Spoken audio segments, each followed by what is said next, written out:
Dark Row again, and today I want to talk a little bit about paints. Now, whether if you're new to miniature painting or you've been doing it for a while, I'm sure that most of you probably still use the Sigil, Warhammer, Games Workshop colors. I know I still do. I'm pretty much exclusively using them. I do use some Vallejo paints, that's the other brand that a lot of people use, but I believe once you sort of buy a box of Warhammer, you look at the back and think, oh, these are the paints that I need. I want to talk a little bit about branching out. So I did mention Vallejo, there is other brands out there, but today, this is not a sponsored video, but today I found a new brand of paint that I've sort of had for a while and I wanted to make a video about it.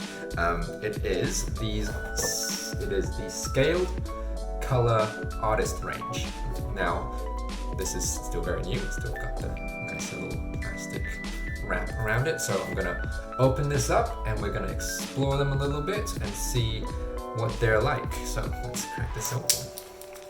I did mention that I felt like with the Games Workshop Sigil colors, it seemed like it was a bit paint by colors, if that makes sense. You sort of look at the back of the box with the models and then you go, oh, these are the paints that I need, these are the colors that I'll do. And it's sort of, even though it is easy, and especially if you're starting off, it could be quite overwhelming, but I feel like it takes away a bit of the creativity that people would want, especially when doing a hobby that is creative. And so there are things that you can do where you like mix colors, blend them with the shades as well. You can be quite selective about where you put them, but these colors here, the reason why I picked them up is because first of all, they're not in just like a little like pot. They actually are in sort of what you would get in like oil colors, and it's very, very slick looking. These are still acrylic, not oil, even though they look like they're in oil colors, but they look a lot more professional. And I did spend 3 years in university doing a fine art degree, so I thought that I should, be a bit more professional rather than paint out of these. Make my degree actually count for something. I can always pretend. The beautiful thing about this particular set is, this is their Green Mile set, which I believe is to paint the orc or goblin, the green skin tones. And one of the things that I love about this set, right off the bat that I can see, is that yes, they provide you with the greens, but they also provide you with the browns, which is a really, really good color to use as an undertone. What happens is you sort of bring out the warmer colors that you would get away with, especially like the lighter greens. So the normal line that I normally use for orcs does use the Rhinox hide as an undertone, and then I go into it with a bit of the Death Forest world and the Elysian green. And that's sort of how I do orcs in the past. Also some moot green for the sort of like upper highlight layers, and then some screaming skull as well for sort of the even higher light ridges.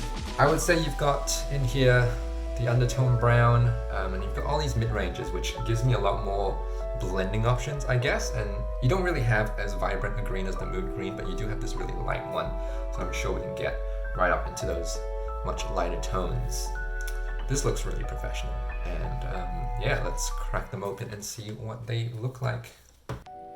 Alright, so let's start with the brown here. Oh yeah, so you can see that it looks like almost just straight pigment out of the tube. I think I might skip this green here and jump straight to the next one. So yeah, I'm gonna skip this tone and go straight into this one. And I can tell that the pigment is pretty dense and concentrated here. Now let's go with the lighter green, sort of to get the higher to mid-tone colors, not quite the highlights yet. What I realize is getting out of the tube is a little bit trickier than getting them out of the pot or like a stopper bottle. You sort of have to just squeeze a bit out and dab it on the surface of the palette just to get it out.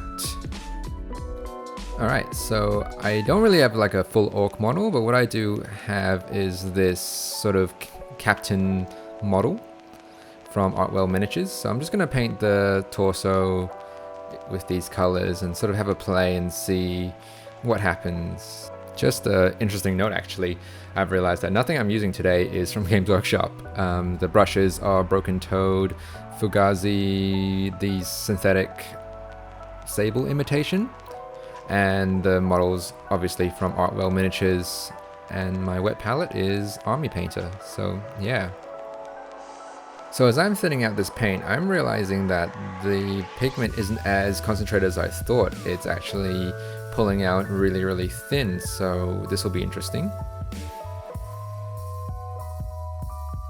And in fact that it's not covering as well as I thought, maybe because I've started with the black undercoat, but the paint is very, very thin and very translucent. It's almost acting more as a glaze than a layer.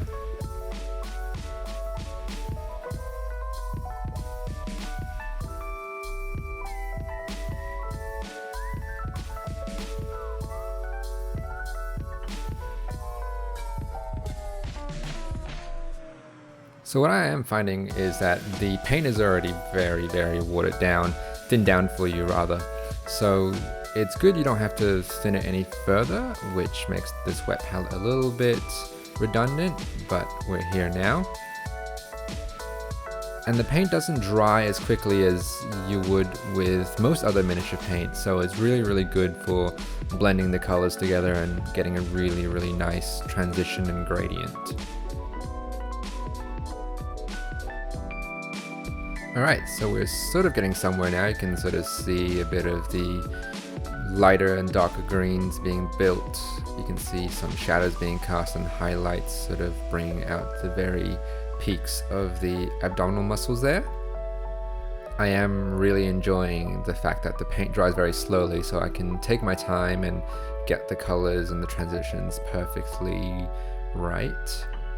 Make them very subtle and seem very natural on the skin.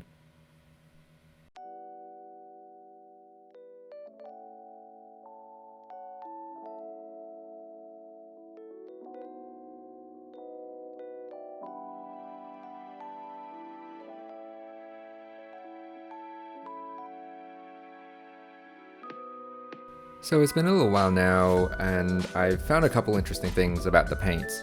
They're definitely more glazes than actual just layer paints. It might be because I've thinned them down a bit more with the wet palette, but they're functioning very differently from your normal miniature paints where they go on just straight as glazes. I definitely did myself a disservice with basing the miniature black. I think if it was a much lighter grey or white, the paints would be going on a lot more quickly, but a few coats is fine.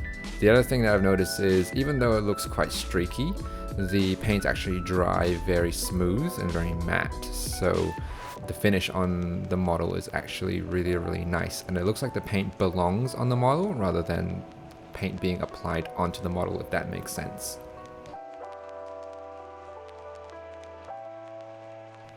So here's the model after about 20 minutes of messing around with the paint. You can see that the colors are very matte and very flat on the model. There's not any streak lines that you would get, so it means that the paint was very thinned down and the pigment was light on the model. I'm quite happy with the results. I think I might go back in there with a more vibrant green later on just to pick up a bit more on the highlights.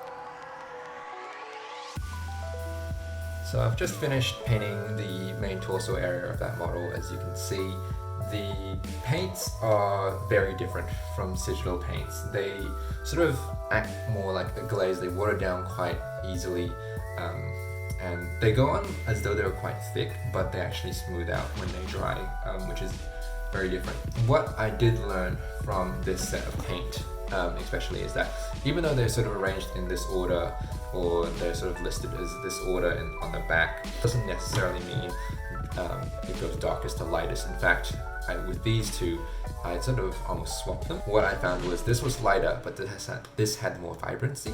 So I would combine the two just to get a lighter green tone and really go in with this as a wash to like really bring out a vibrant green. So it paints very differently to what I wouldn't say what I'm used to, but this does the glazing and wet blending a lot better in a different way. Say it's a much more specialized set of paints. So yeah, very different to what I'm used to, but I'm quite happy with how that came out. It's probably a bit darker than my other orc models, so I might end up putting a couple more coats of that lighter, more vibrant green. This is going to be a boss model in my kill team, so it's alright if he stands out a little bit, if he's a little bit different. I wanted his skin to be a bit more sort of darker, more sort of deep green. Anyway, thank you very much for watching this video. Again, if you're interested, the colors are called Scale Color Artist.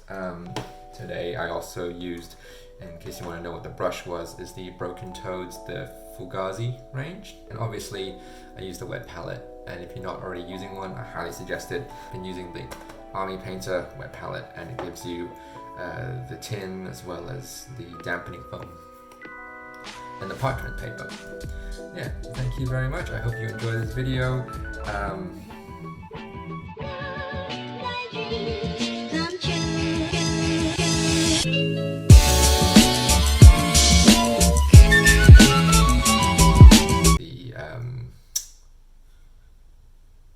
Mind blank. Parchment paper.